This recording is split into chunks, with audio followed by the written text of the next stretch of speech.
Hoy el gobierno federal prácticamente desestimó las acusaciones contra el gobernador Rubén Rocha Moya y otros 9 acusados del gobierno de Sinaloa por sus relaciones con el crimen organizado, particularmente con el cártel de los Chapitos. Dijeron en el gobierno federal que no había pruebas concluyentes contra ellos como para que fueran extraditados a los Estados Unidos y fueran procesados por esos delitos en ese país. El tratado de extradición, en ningún tratado en general, exige pruebas concluyentes, como se dijo aquí, para solicitar una extradición. Tampoco se está solicitando directamente la extradición. Lo que se está solicitando es una detención provisional con fines de extradición. Tampoco se dice en ninguna parte de ese tratado, como también se dijo desde el día 1, que no se puede divulgar esa información. ¿Quién sabe de dónde lo sacaron? Lo que sucede es que si con los consejeros jurídicos que han tenido en los últimos tiempos, María Estela Ríos, Estela Damián, ahora Luisa María Alcalde, ¿qué podemos esperar del conocimiento judicial que hay en el gobierno federal? No se sabe de dónde sacaron esos argumentos. El tratado de extradición no dice nada de lo que dicen en el gobierno que dice. Pero bueno, sin ir más lejos, México envió a Estados Unidos 92, no 1, ni 2, ni 3, 92 narcotraficantes sin siquiera un juicio de extradición durante esta administración. Bueno, pero las pruebas ahí están y en la solicitud de extradición se cuenta una historia muy detallada. En ese documento que envió la Fiscalía del Distrito Sur de Manhattan, dice que desde 2018 hasta hoy se sabe y se especifica cómo se relacionan estos personajes con el crimen organizado y particularmente con un grupo, con la fracción de los Chapitos. Esta es la historia. La administración de Donald Trump acusa al gobernador morenista Rubén Rocha Moya de haberse reunido en junio de 2021 con Iván Archibaldo Guzmán Salazar y Ovidio Guzmán López, hijos del Chapo Guzmán, para garantizar el apoyo del cártel de Sinaloa a su elección. Dicho apoyo habría incluido la intimidación a otros candidatos y el robo de boletas electorales. A Enrique Díaz Vega, exsecretario de Administración y Finanzas de Sinaloa, se le acusa de haber entregado en junio de 2021 a los Chapitos nombres y direcciones de los rivales de Rocha Moya para la gubernatura con la intención de intimidarlos. A Rocha Moya también se le acusa de haber asistido a múltiples reuniones con narcotraficantes antes y después de su elección como gobernador y de permitir a los Chapitos operar con impunidad. Además, los Chapitos habrían instruido a su gente para robarse boletas en la elección de 2021. Al senador Enrique Insunza se le acusa de haber asistido con Rocha a una reunión posterior a la elección de 2021, en la que estuvieron los Chapitos protegidos por sus sicarios. Ahí se habría acordado entregar al cártel el control sobre la policía estatal. La acusación contra Rocha y otros funcionarios de Sinaloa fue dada a conocer hasta hoy como una actualización de la presentada el 4 de abril de 2023 contra Iván Archibaldo y Jesús Alfredo Guzmán Salazar, así como otras 24 personas acusadas de organización criminal continua, lavado de dinero, tráfico de fentanilo y uso de armas, entre otros cargos. Azteca Noticias. Bueno, pero como decíamos, el tratado de extradición y el pedido de detención provisional para proceder a la extradición no dice nada de todas estas cosas. Lo que presenta Estados Unidos es una serie de documentos. El gobierno mexicano tendría que estar obligado, en lugar de pedir más pruebas y demás, de detener con fines provisionales a estas personas. Por lo pronto las tendría que sacar del gobierno, a los que están en funciones de gobierno, y esperar, en todo caso, esas pruebas. Así es como funciona y eso es lo que dice el tratado. Las pruebas ahí están. Las pruebas ahí están, además. En la elección del 2021, el secuestro o amenaza contra casi 1,000 personas de la estructura de la operación es un hecho. Esto nos decía ayer, aquí en este espacio, en la mesa de República MX, Mario Zamora. A ti te levantaron a todos tus operadores electorales el día de la elección. Mira, las elecciones son los domingos. El jueves anterior a ese domingo, al secretario de elecciones del PRI, Alberto Salas, entraron a su casa y a punta de bala, lo subimos porque lo soltaron al tiempo, y tuvo un rozón en un cachete. Se lo llevan y pues prácticamente él tenía el nombre, la ubicación de toda la estructura electoral priista. ¿A qué me refiero? A representantes de casillas, representantes generales. Hay gente que ha dicho, no, fueron 100, fueron 500. Yo, pues digo, guardé los mensajes. Fueron cerca de 1,000 o más de 1,000, por lo menos. 1,000 personas levantadas casi todas previo a la jornada electoral. Unos amedrentados, otros levantados. Todavía el domingo de la elección, te voy a dar 2 datos. Una candidata a diputada local, el sábado en la noche la levantaron, se la llevaron y estuvo retenida. Pero el domingo en la mañana, el domingo a las 8 de la mañana, antes de abrir las casillas, nuestra candidata del municipio de Badiraguato, fíjate nada más, que había ganado 3 años antes la diputación local con un chorro de votos, me habla por teléfono y me dice, Mario, voy ahorita a hablar a la radio, a decir que voten por Morena, me bajo de la elección, se acaban de llevar a mi hermano, ayúdame. No hay manera de ganar una elección. A ver, puedes ganar si tienes menos dinero, puedes ganar contra los programas sociales y entusiasmas a la ciudadanía, pero no puedes ganar contra alguien que trae una metralleta atravesada. Fíjate lo que pasó en el municipio de Chihuahua. Alex, que es diputado de Chihuahua, es el presidente del PRI, me dice, fíjate, Mario, en ese municipio no pudimos poner candidato. El de Morelos, ¿no? El de Morelos en Chihuahua. De Morelos, Chihuahua, donde estaba el narcolaboratorio. Donde estaba el narcolaboratorio. En el 21 hubo un candidato de Morena. Oye, había muchos priistas y había panistas, pero no, pues nadie quiere. Te insisto, ¿cómo te metes? ¿Qué pasa? Gana el 21, gana el 24, tremendo narcolaboratorio. Se hacen dueños del territorio y operan a sus anchas, porque hay una comunidad total. Ya no hay una diferenciación entre gobierno y crimen. Son lo mismo, son parte de lo mismo. Eso no puede continuar. Bueno, y luego de la extradición del Mayo Zambada en julio del 2023, envió una carta donde hace acusaciones directas y muy duras contra el gobernador Rubén Rocha Moya. A través de sus abogados, el líder del cártel de Sinaloa dio a conocer una carta donde detalla su captura y traición. Asegura que es falso que se haya entregado o cooperado para su traslado, que se lo llevaron por la fuerza y bajo coacción, sin su consentimiento y en contra de su voluntad. De acuerdo con el Mayo Zambada, el 25 de julio, Joaquín Guzmán López, hijo del Chapo Guzmán, lo citó a una reunión donde se encontraría con el gobernador de Sinaloa, Rubén Rocha Moya, y el político Héctor Melesio Cuen Ojeda. Incluso le comentaron que también estaría presente Iván Guzmán Salazar. Yo no estaba ese día en Sinaloa. Me lo estuvieron informando durante el día y durante la noche. No tiene nadie del crimen organizado que citarme a una reunión que para resolver un problema. Los problemas que le tocan al gobierno los resolvemos en las instituciones de gobierno.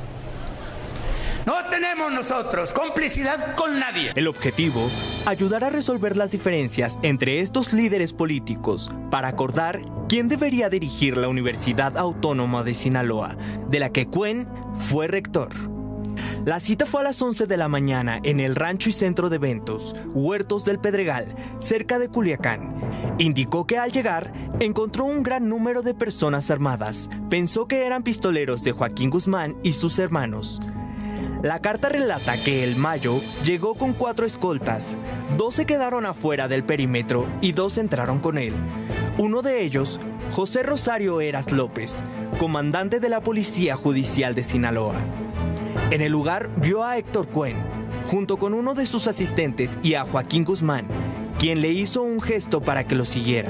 Señala que al entrar a una habitación que estaba oscura, fue emboscado, que un grupo de hombres lo asaltó, tiró al suelo y le colocaron una capucha de color oscuro en la cabeza. Después de atarlo y esposarlo, lo obligaron a subir a una camioneta. Según la misiva, durante todo el trayecto lo maltrataron y causaron lesiones. Después llegaron a una pista de aterrizaje donde lo obligaron a subir a un avión privado. Ahí, Joaquín Guzmán le quitó la capucha y lo ató al asiento. Nadie más iba a bordo de la aeronave, solo el piloto. Tras más de 2 horas y media de vuelo, dice en su carta el Mayo Zambada, llegó a El Paso, Texas. Además aseguró que Cuen Ojeda fue asesinado ese día en el mismo lugar donde fue secuestrado, y no por la noche en un aparente intento de robarle su camioneta en una gasolinera, como declararon autoridades de Sinaloa. Después de este testimonio, independientemente de lo que se crea de él, y ya después prácticamente todo lo que se dice ahí se confirmó, se supondría, cualquiera supondría, que el gobernador Rocha tendría que haber sido citado, por lo menos a declarar, haber sido puesto bajo investigación, pero eso no sucedió. Hubo una defensa a ultranza del expresidente, del entonces presidente López Obrador, que por supuesto no hizo nada, ni él ni Gers Manero, que era el fiscal entonces general de la República, para procesar, interrogar, aunque sea, a Rocha Moya. Aquí, en Sinaloa, Rubén Rocha es nuestro candidato al Senado. Se los recomiendo mucho. Estoy con el gobernador electo Rubén Rocha,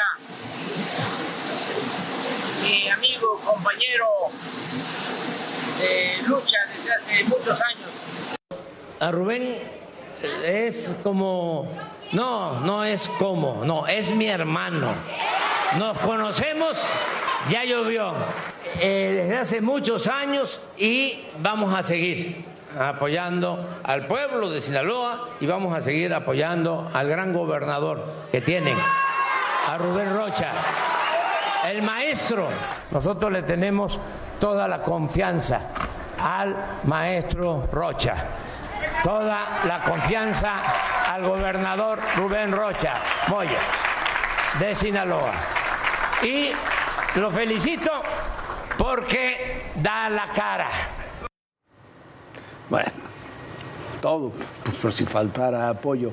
Pero mira, hay una foto que es muy importante. Es esta foto que usted está viendo. Ahí están Rubén Rocha, está Adán Augusto López, está Héctor Melesio Cuen, el que fue asesinado ahí en el mismo momento que el Mayo Zambada fue extraído. ¿Por qué? Porque eran todos parte de la precampaña para presidente de Adán Augusto. Tanto Melesio Cuen, que fue uno de sus operadores principales de la precampaña de Adán Augusto para la presidencia de la República, como Rubén Rocha, que apoyaba activamente la precampaña de Adán Augusto. Se separan Rocha y Melesio Cuen porque cuando comienzan las diferencias en el cártel de Sinaloa entre la gente del Mayo Zambada y los Chapitos por la sucesión del cártel de Sinaloa, Melesio Cuen, que era un amigo de décadas del Mayo Zambada, se va con el Mayo Zambada. Dicen que Rocha se va, las acusaciones de ahora lo confirman, con los Chapitos, y eso es lo que ocurre, que termina detonando la extracción del Mayo Zambada de México y su llegada al Paso y su juicio ahora ahí en la Corte de Nueva York. Pero son el mismo grupo, con las mismas relaciones, con los mismos intereses y seguramente también con otro tipo de operaciones que se relacionan a su vez con un tema que no es menor, con el tema de Tamaulipas y con el tema del contrabando de combustible. Bueno, Jorge, porque además de todo hay que recordar algo. El gobernador actual de Tamaulipas, Américo Villarreal, es un hombre cercanísimo a Rubén Rocha Moya y trabajaron juntos su campaña con los mismos apoyos de los mismos grupos. Y como bien dice Jorge, ahí hay un nombre muy importante que hay que investigar, que es quién fue, sin lugar a dudas, el Salvador Carmona, que fue el que financió, el primero que empezó a saber cómo operar este tema del huachicol fiscal, y fue quien apoyó a Américo Villarreal en Tamaulipas y a Rubén Rocha Moya en Sinaloa. Y bueno, este hombre simplemente lo asesinaron. Y bueno, es que el de Sinaloa es un narcogobierno, así lo dicen las acusaciones en Estados Unidos, y cuando uno ve cómo están las cosas, tienen razón, toda la estructura está relacionada con el crimen organizado. Es el gobernador, el exsecretario de gobierno actual, senador y aspirante a suceder a Rocha Moya, el fiscal, el presidente municipal de la capital, los exjefes de la policía y la policía de investigación, toda la estructura política y de seguridad de un estado. La acusación presentada por autoridades de Estados Unidos en contra de funcionarios sinaloenses vinculados con el crimen organizado no solo alcanza a las cúpulas del poder estatal y del gobernador Rubén Rocha Moya, sino que profundiza en una red de funcionarios de seguridad pública y procuración de justicia, cuyas trayectorias hoy están marcadas por señalamientos graves que ponen en entredicho a las instituciones a las que representan o representaron. En la Fiscalía General del Estado, el nombre de Dámaso Castro Saavedra representa una carrera de más de 2 décadas dentro del sistema de justicia, desde sus inicios como agente del Ministerio Público en Culiacán y Navolato, pasando por la Dirección de Averiguaciones Previas y agencias especializadas en flagrancia, hasta su paso por la Subprocuraduría Zona Centro. Con la llegada del sistema penal acusatorio, encabezó la Unidad Penal de Delitos Patrimoniales en la región Centro-Norte, y posteriormente fue nombrado vicefiscal. Incluso quedó como encargado del despacho tras la salida de la fiscal general y contendió para el cargo, aunque sin éxito. Hoy, esa trayectoria institucional enfrenta un fuerte desgaste ante los señalamientos que golpean al organismo autónomo. Se le acusa por los delitos de conspiración para importar narcóticos, posesión de artefactos explosivos, así como conspirar para poseer dispositivos destructivos. También figura Marco Antonio Almanza Avilés, ex jefe de la Policía de Investigación, cuya carrera inició en el Ministerio Público como abogado litigante y desde 1998 integrante de la Procuraduría Estatal. Su paso por Navolato y su crecimiento dentro de la corporación lo llevaron a posiciones clave. Sin embargo, tras su retiro en 2022, su nombre resurgió vinculado a presuntas irregularidades. Investigaciones apuntan a que su conocimiento institucional habría sido utilizado presuntamente para facilitar la infiltración del crimen organizado en procesos de investigación, lo que evidencia posibles fallas estructurales en la Fiscalía. Incluso llegó a ser considerado en la terna para fiscal general. En ese mismo eje aparece Alberto Jorge Contreras Núñez, alias El Cholo, quien asumió en 2022 la jefatura de la Policía de Investigación en un contexto de alta violencia en Sinaloa, con experiencia como perito en criminalística y en áreas como homicidios y secuestros. Su perfil técnico generaba expectativas. No obstante, su salida en febrero de 2026, en medio de cuestionamientos internos, hoy cobra otra dimensión al parecer en el contexto de las acusaciones. En la seguridad pública estatal, el foco recae en Gerardo Mérida Sánchez, exsecretario de Seguridad, quien renunció el 20 de diciembre de 2024 tras más de 100 días de violencia continua. Su gestión gris fue duramente cuestionada por resultados insuficientes y su reaparición en este contexto revive las críticas sobre la estrategia de seguridad implementada. Más delicado aún es el caso de José Antonio Dionisio Hipólito, exsubdirector y excomandante de la Policía Estatal, señalado como una pieza operativa dentro de la presunta red. De acuerdo con la acusación del país vecino, habría recibido sobornos mensuales para permitir la operación del crimen organizado, además de facilitar la venta de drogas, suministrar municiones y manipular registros oficiales para encubrir a integrantes del grupo criminal, alterando detenciones para favorecer su liberación. A estos perfiles se suma Juan Valenzuela Millán, alias Juanito, quien se desempeñó como comandante de alto rango en la policía de Culiacán entre 2018 y 2024. Según el gobierno estadounidense, habría colaborado directamente en la distribución e importación de drogas y ordenado a subordinados a actuar contra presuntos rivales del grupo criminal, lo que derivó, según las investigaciones, en delitos de alto impacto como secuestros y homicidios. Uno de los episodios más graves lo vincula con el secuestro ocurrido en octubre de 2023, cuando presuntamente entregó a un agente informante, Alexander Mesa León, a sicarios del cártel, quienes lo habrían interceptado en una patrulla, torturándolo junto a su familia, incluido un menor de edad. Aunque todos los casos deberán resolverse en tribunales, el impacto político y social ya es evidente. Desde la Fiscalía Estatal hasta mandos municipales, la estructura de seguridad en Sinaloa enfrenta una crisis profunda de credibilidad en medio de acusaciones que apuntan a una posible colusión sistemática con el crimen organizado. Juan José Quiñones, Azteca Noticias. Bueno, como decíamos, es un narcogobierno. La estructura de gobierno de Sinaloa está permeada de arriba a abajo, de norte a sur, de este a oeste, por el crimen organizado. Es imposible seguir gobernando un estado con estas características, y la salida yo veo muy difícil, muy complejo, que pueda haber un gobernador o gobernadora interina que sea fuera de esta estructura y que tenga alguna credibilidad. Veo casi imposible que el gabinete de seguridad se pueda reunir con estos hombres para debatir. Mire usted cómo van a combatir el narcotráfico. Veo casi imposible que Estados Unidos les pueda dar información.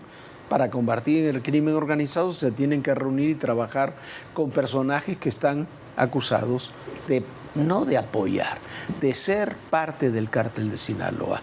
Lo cierto es que en Sinaloa hay mucho nerviosismo, y en ese marco de nerviosismo que incluye a todos, incluso a los grupos criminales, persiste la violencia. Hoy fue asesinado Omar Salas Gastelum, dirigente del Sindicato de Trabajadores al servicio del Ayuntamiento de Culiacán. Recordemos que el presidente municipal de Culiacán es uno de los acusados. Fue asesinado dentro de su domicilio, donde también perdió la vida una escolta, luego de que ambos fueron atacados a balazos por sujetos armados que habían irrumpido en la vivienda y abrieron fuego en contra de ellos. Bueno, y Salas Gastelum ya había sufrido un atentado previo en febrero de este año, cuando solo se registraron daños materiales por disparo de arma de fuego en la fachada de su vivienda. Ahora sí, estas balas acabaron con su vida.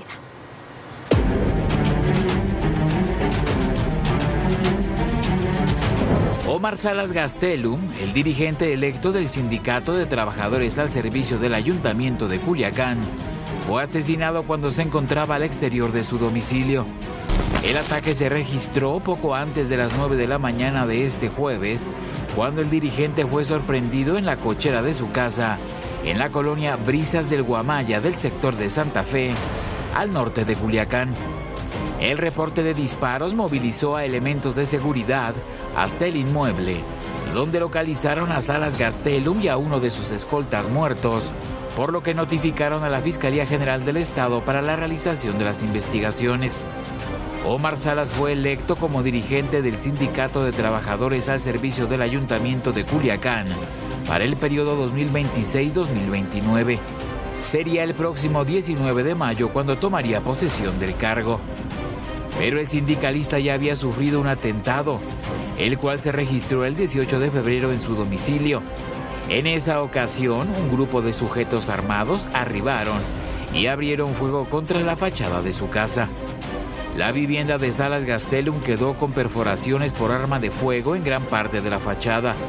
Tanto el dirigente como su familia se encontraban al interior del inmueble cuando se registró el ataque, pero ninguno sufrió lesiones. Según la Fiscalía Sinaloense, Salas no presentó alguna denuncia. No, hasta este momento no se ha recibido denuncia. Nosotros iniciamos carpeta de investigación de oficio por el hecho que recibimos el reporte y estamos atendiendo el tema.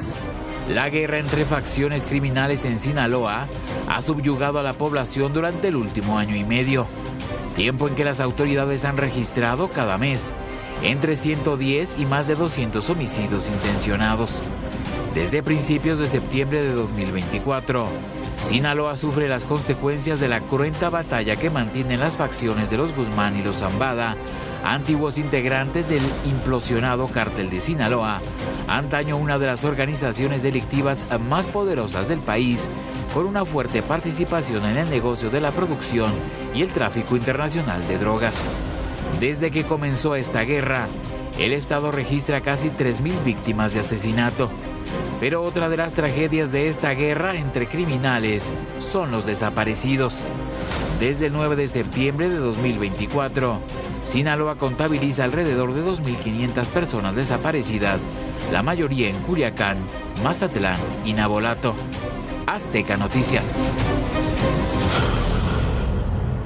Y también fue asesinado, pero en Jalisco, Marco Antonio Franco Palomera. ¿Quién es él? Él es el regidor de Movimiento Ciudadano en Talpa de Allende. Bueno, en abril de 2019, durante una sesión del Cabildo, se hizo muy conocido este hombre porque el entonces alcalde priista, Martín Eduardo Guzmán Peña, había ordenado su arresto. ¿Sabe por qué? porque se había negado a votar a favor de una propuesta presupuestal que había pedido el alcalde. Pero bueno, así estamos, con violencia, con acusaciones, con una situación al límite que parece que desde el ámbito del gobierno federal piensan que se va a resolucionar, como se dice cotidianamente, pateando el bote hacia adelante, a ver si el día de mañana se olvida. El voto hacia adelante tampoco es tan lejano, Jorge. En 60 días tienes el plazo que han puesto las autoridades estadounidenses para que se defina la extradición o no. Y si eso sucede, sin lugar a dudas, el panorama de Morena, del partido en el poder y de muchos gobernantes de ese partido está en juego. Lo veremos, habrá mucha información y se moverán muchas piezas de ajedrez en estos próximos 60 días. Bueno, ya son 59, 58 días, así que estaremos muy atentos y muy pendientes. Muchísimas gracias por habernos acompañado y por supuesto lo esperamos mañana aquí en Todo Personal. Sueñe bonito, bonita noche, Jorge. Muy buenas noches, Viviana, muy buenas noches a todos ustedes y recuerden, el poder y en la política todo, pero absolutamente todo es personal. Gracias.